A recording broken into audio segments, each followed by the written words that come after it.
Hello everyone, welcome back to my channel সনা মুখার্জিতে সবাইকে অনেক অনেক স্বাগতম।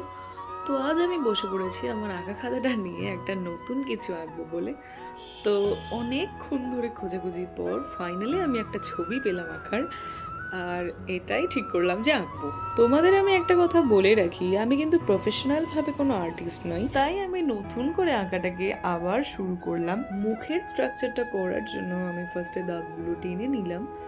আর আমার আঁকা না শেখার কারণটা বা আমি কেন আঁকা নিয়ে আর এগোলাম না, এই গল্পটা একদিন আমি তোমাদের অন্য কোনো ভিডিওতে জানাবো। আর দেখো, আমি প্রায় অনেকটাই এঁকে ফেলেছি, যেহেতু ভিডিওটা লং হয়ে যাবে খুব, তাই আমি পুরোটা নিতে পারলাম না। তোমরা যদি আমার আঁকাটা দেখতে চাও, তোমাদের রিকোয়েস্টে আমি কিন্তু একটা পুরো ব্লগ ভিডিও আনবো। তো আমার আঁকাটা কতদূর কমপ্লিট হলো সেটা তোমাদের দেখার জন্য পার্ট 2 এর ওয়েট করতে হবে। আপাতত এই ভিডিওটিতে সবাইকে বাই, সবাই ভালো থেকো, দেখা হচ্ছে পরের ভিডিওতে।